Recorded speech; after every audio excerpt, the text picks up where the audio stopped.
Jadi mungkin saya akan mulai saja dengan topik saya. Mungkin boleh kita dengarkan sedikit bersama-sama, mungkin volume bisa dinaikkan.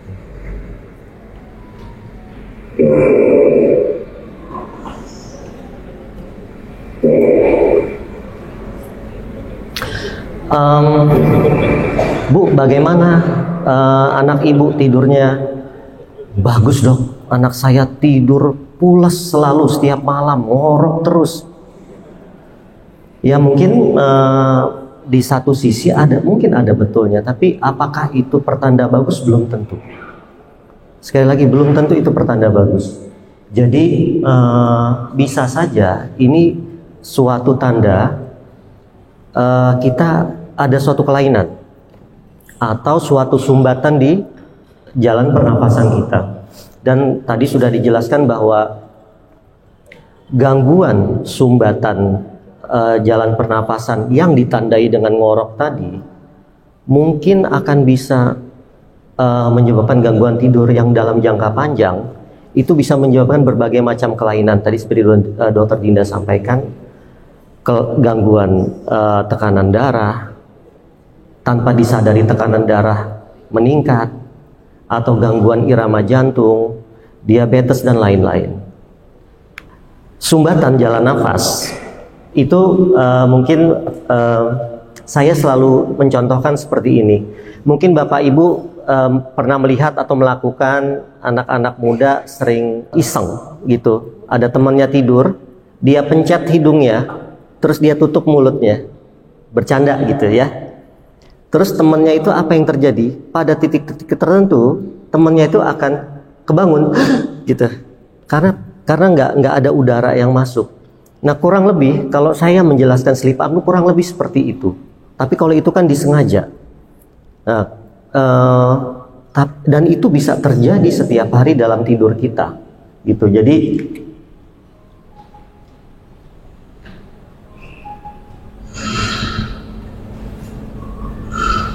Jadi diawali dulu dengan tanda bahwa ada ngorok. Ada ngorok dulu. Nah, ngorok keras itu artinya udara itu turbulence di dalam saluran napas kita. Nah, lihat, dia berhenti sebentar. Nah, habis itu nanti pasien akan terbangun. Gitu. Mungkin tentunya pada titik tertentu beberapa saat itu aliran udara tidak lancar masuk ke tubuh kita. Oleh karena itu tadi Dr. Dinda juga menjelaskan bahwa pada beberapa saat itu saturasi oksigen atau kadar oksigen dalam darah kita itu bisa turun. Gitu. Dok, apakah bisa nggak nafas terus? Enggak. Apakah bisa begitu tidak bernafas sampai pagi nggak nafas? Ya enggak. Tapi pada titik tertentu kita akan terbangun. Dan karena terbangun itulah tidur kita jadi nggak nyenyak. Kita memulai tidur mungkin dari awal lagi. Mencoba tidur lagi, terus terbangun lagi. Dan ini tidak hanya bisa terjadi pada kita orang dewasa, tetapi juga pada anak-anak kita.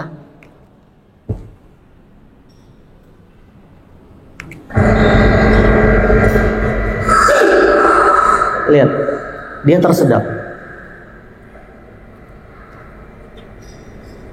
nggak nafas, mencoba cari nafas,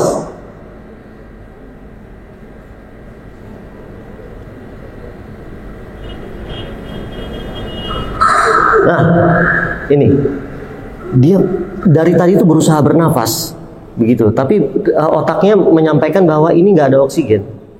Dan pada saat dia di titik tertentu, dia akan mencoba mencari nafas. Dia coba tarik nafas sekeras mungkin, gitu. Dan di titik tertentu, bisa saja saking kerasnya kita menarik nafas, air liur ketelan. Akibatnya apa? Keselak batuk, bangun batuk. Bangun batuk, lalu anak akan mencoba cari posisi yang enak, dia mencoba tidur lagi. Tapi begitu dia mulai nyenyak, sumbatan itu akan terjadi lagi karena makin dalam kita tidur, kita itu akan makin rileks. Ketegangan otot kita yang kalau kita bangun seperti ini kita eh, baik, otot kita tegak, kita bernafas dengan otot nafas tambahan, postur kita bagus gitu. Tapi pada saat tidur kita rileks. Jadi pada saat kita ingin nyenyak, saat itulah seluruh jalan nafas itu makin sempit. Di titik tertentu tertutup 100%, itulah persis kayak saya contohkan tadi, kayak hidung kita dipencet, mulut kita ditutup. Nah, jadi pada orang dewasa, pada anak-anak biasanya masalahnya lebih simpel. Paling sering ya, karena kalau tidak karena pembesaran amandel atau adenoid. Mungkin kalau amandel Bapak Ibu sudah lebih familiar. Amandel itu kita buka mulut. Nah, tapi lebih simpel tapi lebih sering disalahartikan. Mungkin Bapak Ibu kalau buka mulut itu di tengah-tengah suka ada yang menggantung, itu bukan amandel. Itu namanya uvula. Amandel itu ada di kanan dan kiri. Nanti akan ada gambarnya. Nah, jadi dan adenoid malah mungkin lebih tidak familiar lagi.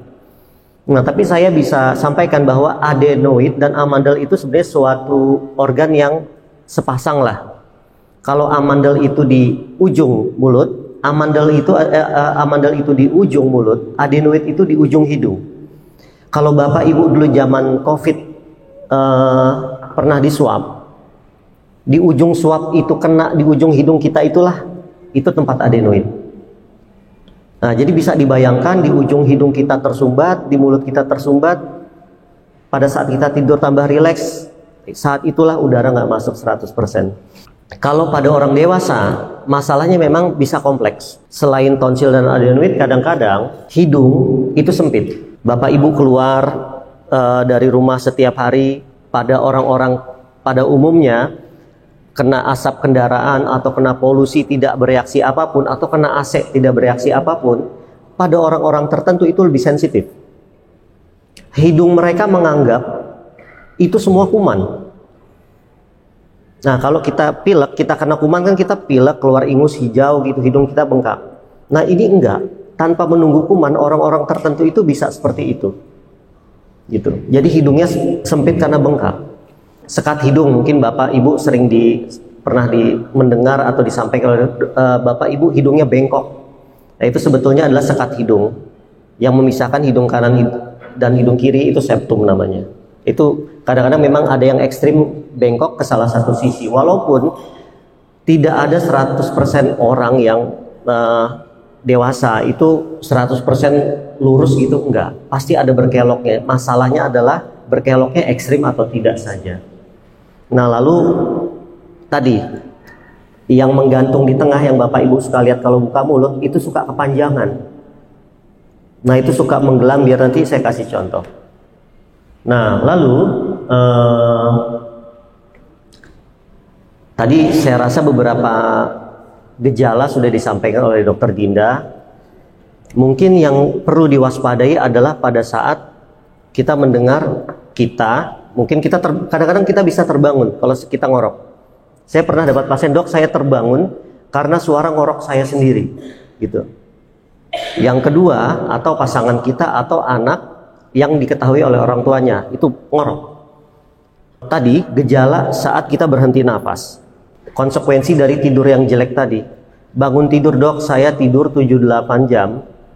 Pagi-pagi bukannya seger, malah sakit kepala, leher saya sakit, tengkuk saya sakit, gitu. Terus nyetir begitu jalanan lurus, jalan tol, itu hilang, gitu. Itu kan berbahaya. Itu terjadi karena cross sleep tadi. Dan pada anak terutama, pada saat aliran udara itu tidak lancar, itu akan mengubah struktur tengkorak si anak.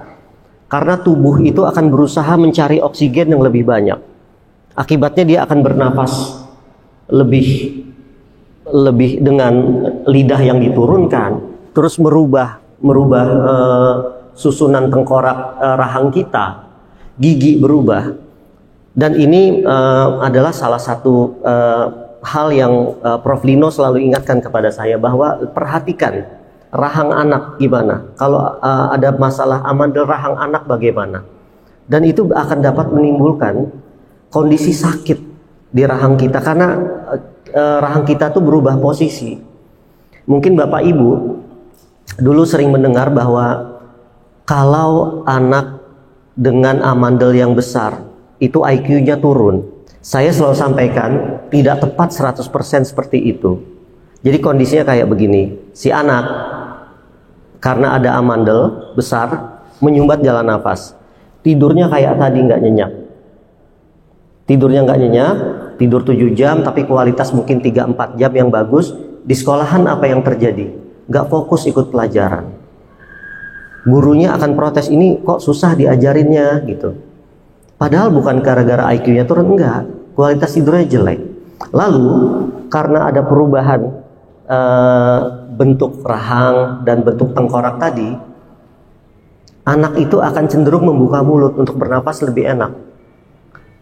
Rahang atas akan ke depan, akan membuat kesan si anak wajahnya seperti melongo gitu. Jadi dua hal itu yang menyebabkan orang, mungkin terutama orang zaman dulu, mengatakan bahwa dok, amandel itu akan bikin IQ jongkok. Tapi tidak seperti itu. Sekarang mungkin kita sudah bisa lebih paham. Nah, jadi yang bisa kita lakukan, tentunya yang saya lakukan di klinik adalah melihat dulu bagaimana hidung, bagaimana tenggorok, bagaimana kondisi, apakah ada amandel atau tidak gitu.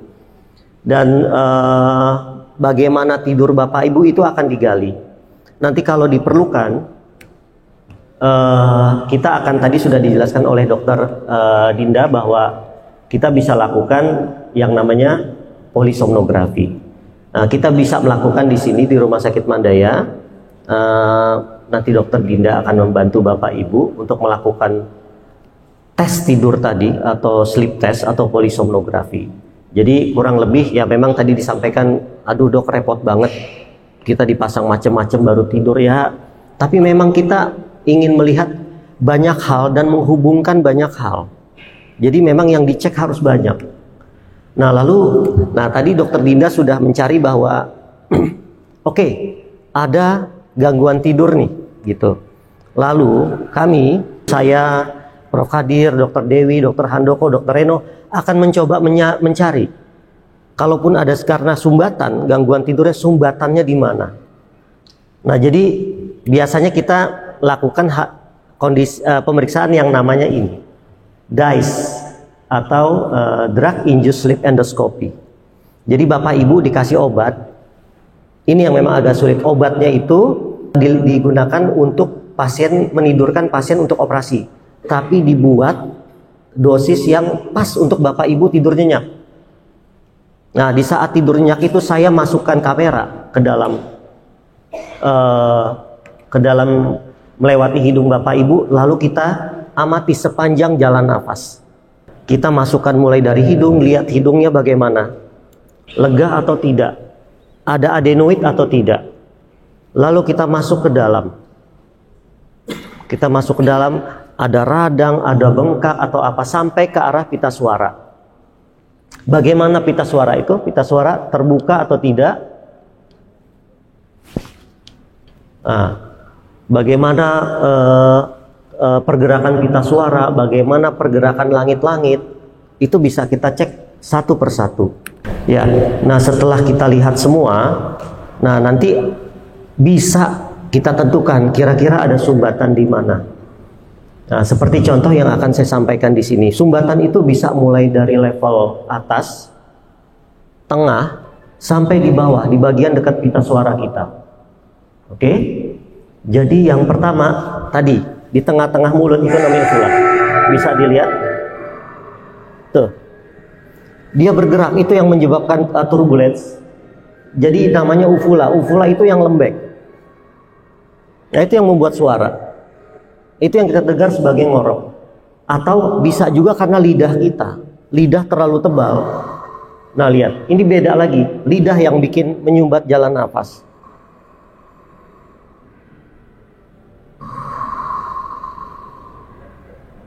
Atau bahkan di pita suaranya. Pada anak-anak kecil dengan kelainan bawaan yang namanya laringomalacia, itu bagian pita suaranya Mungkin Bapak Ibu bisa bayangkan, Bapak Ibu mungkin pernah pakai sedotan minum Coca-Cola gitu pakai sedotan, tapi dapat sedotan yang jelek. Sedotannya agak bocor begitu disedot, bukannya malah air kesedot, tapi dia ngempes. Nah, ini kurang lebih kayak begitu kondisinya. Nah, dari sumbatan-sumbatan, poin-poin sumbatan yang kita temukan, kita bisa menentukan apa kira-kira tindakan yang bisa dilakukan untuk pasien. Jadi kalau tindakan pun kita mungkin bisa dari yang non operasi dulu dan bisa tindakan operasi. Kalau tindakan non operasi biasanya pada laki-laki terutama pada saat berat badan naik dalam waktu singkat dan berat badan cukup signifikan, distribusi lemak tubuh itu akan ke dua tempat, ke perut dan ke leher. Nah, di leher dia akan menambah sempit jalan nafas. Jadi pada beberapa orang memang dengan menurunkan berat badan itu bisa melebarkan jalan nafas, tapi tidak semua kondisi seperti itu. Atau mungkin minuman beralkohol yang berlebihan itu dapat menyebabkan tonus otot lebih lemah, terjadi juga sumbatan jalan nafas. Atau mungkin dengan mengganti posisi tidur terlentang itu biasanya cenderung dapat menyebabkan sumbatan dibandingkan tidur miring. Ya, tapi mungkin tidak semudah itu kita mengatur tidur kita. Dok, saya kan nggak sadar, saya nggak bisa tahu tidur saya gimana caranya gitu. Nah, lalu kalau ada sumbatan di hidungnya sempit, ya tentunya itu kita obatin dengan obat-obatan. Oke, nah tindakan yang lain tentunya adalah tindakan operatif. Kalau kita ketemu adenoid, kalau kita ketemu tonsil, ya itu kita atasi. Tadi Dr. Ben sudah menjelaskan dengan sangat detail teknologi-teknologi terbaru yang dipunyai oleh Rumah Sakit Mandaya. Dan Prof. Lino akan menjelaskan lebih lanjut. Prof. Lino will explain the detail the surgery management that we can use to make our airway more wider. Yes. Ini saya jelaskan dengan singkat, nanti akan dijelaskan lebih lanjut oleh Prof. Lino. Kalau ada adenoid, ya dia tersumbat, adenoidnya kita perbaiki. Maaf, untuk yang di sana bisa di play, yang di hidung. Oke. Kalau hidung, nah itu namanya konka. Mungkin orang suka bilang, dok, hidung saya ada polip. Bukan, itu konka, semua orang punya. Masalahnya dia besar atau tidak aja. Nah, jadi konka itu bisa dengan alat tertentu kita kecilkan. Nanti Prof. Lino akan menjelaskan lebih lanjut. Nah, jalan nafas lebih lega, mengorok berkurang, sumbatan berkurang. Nah, lalu tindakan yang lain ya tentunya tindakan operatif yang lebih invasif. Walaupun di sini kita bisa melakukannya dengan teknik yang non invasif, yaitu dengan tadi quantum molecular resonance. Kalau dulu dipotong, digunting, dijahit, sekarang tidak. Kita berikan energi ke jaringan lunak tenggorokan kita di beberapa titik tertentu. Nanti langit-langit lunak kita itu akan naik, mengkerut dan naik. Jalan nafas tentunya lebih lebar. Baik, jadi mungkin yang bisa kita ingat adalah mendengkur bukan artinya kualitas tidur itu bagus, bukan. Mendengkur bisa jadi itu suatu tanda bahwa kita mempunyai suatu penyakit atau kelainan tertentu, gitu. Nah, lalu sampai saat ini memang tes tidur itu merupakan golden standard atau bisa kita sebut sebagai standar untuk mendiagnosis sumbatan jalan nafas sampai saat ini. Dan didetailkan lagi tadi dengan endoskopi tidur. Lalu penanganan ya tentunya harus memikirkan banyak hal, mengubah gaya hidup tadi tentu, mungkin memperbaiki, mengurangi berat badan. Tetapi tentunya pada orang-orang tertentu mengurangi berat badan itu bukan sesuatu yang mudah dilakukan dalam waktu yang cepat gitu. Apabila ada beberapa kondisi multifaktor yang menyebabkan sumbatan jalan nafas, kita bisa atasi satu-satu dulu. Hidungnya sempit ya, hidung kita lebarkan dulu sambil menunggu berat badan turun, atau langit-langit lunak terlalu turun kita atasi dulu sambil menunggu berat badan turun, atau pada anak-anak ya tentunya karena masalahnya lebih simpel, kita bisa langsung menuju kepada masalah utamanya, amandelnya atau adenoidnya. Teknologi yang digunakan memang saat ini kita mencoba, bukannya kita ingin menggunakan teknologi yang paling baru, yang paling bagus, enggak. Cuma Rumah Sakit Mandaya berpikir bahwa mengobati pasien itu tidak hanya sekedar sembuh, tetapi juga bagaimana proses menuju kesembuhan itu. Oke, nanti sembuh tapi menderita dulu sebulan gitu, habis operasi sakit, gak bisa ngapa-ngapain, masuk kerja gak bisa, anak kecil sekolah susah. Sedangkan kita tahu bahwa sekarang perkembangan teknologi makin maju. Itu kan menjadi satu tanggung jawab, bahwa bagaimana caranya Rumah Sakit Mandaya tidak hanya berperan dalam membuat pasien itu sembuh, tapi juga kualitas hidup pada saat menuju kesembuhan itu juga lebih baik. Gitu. Kalau dulu operasi potong pakai pisau, pakai gunting, berdarah, dijahit, kita pulang ke rumah, habis operasi pulang ke rumah sakit lagi karena masih berdarah, hal-hal itu kan yang harus diperbaiki. Sampai akhirnya kita ketemu dan menggunakan teknologi plasma coagulation ini, itu adalah menggunakan elektrolit, menggunakan air, bapak-bapak, ibu-ibu, air yang diberikan energi, sehingga energi di air itulah yang nanti akan meluluhkan jaringan. Jaringan itu seakan-akan kayak bubur dan disedot di alat. Jadi kalau dulu amandel itu harus diambil semua, kenapa? Karena kalau diambil setengah berdarah-darah, memang begitu, karena pembuluh darahnya seperti itu, diambil setengah nggak bisa, mau nggak mau diambil sampai ujungnya. Tapi sekarang tidak. Kalau ada pertanyaan, dok, bagaimana kalau diambil amandel, daya tahan tubuhnya gimana? Mungkin sekarang lebih enak menjawabnya, Bu, Pak, amandelnya tidak diambil semua, kita reduksi, kita kecilkan. Karena sumber penyakit pada amandel itu bukan pada amandelnya kalau dia membesar, bapak-bapak, ibu-ibu, tapi pada permukaannya. Kalau balon membesar, kita tiup, balon itu bagus, mulus. Tapi kalau amandel enggak, dia membesar, dia akan bergelombang. Ada lipatan-lipatan. Di lipatan-lipatan itulah tadi mungkin pada pasien yang sudah menyampaikan testimoni, itu sisa makanan nyangkut, jadi putih-putih, atau bahkan kuman nyangkut. Jadi disitulah bersemayamnya kuman di permukaan amandel tadi, begitu juga di adenoid. Dan itu bisa dihaluskan tanpa harus membuang seluruh amandel. Jadi di sini kami dokter THT, ada Prof. Kadir, ada Dr. Dewi, kita ada Dr. Handoko, Dr. Reno yang berhalangan hadir pada hari ini. Saya rasa semuanya sama, bisa membantu bapak-bapak, ibu-ibu untuk dapat membuat kualitas tidur bapak-bapak, ibu-ibu menjadi lebih baik. Dan tentunya dengan bantuan Dr. Dinda nanti yang pasti harus mendiagnosis dulu apakah ini ada gangguan tidur atau tidak, bagaimana gangguan tidurnya, apa penyebabnya kira-kira, dan setelah itu kita bisa lakukan diskusi untuk menentukan harus diapakan. Baik, jadi pesan saya sekali lagi bahwa ngorok belum tentu itu pertanda tidur nyenyak. Terima kasih bapak-bapak, ibu-ibu sekalian atas perhatiannya. Assalamualaikum warahmatullahi wabarakatuh.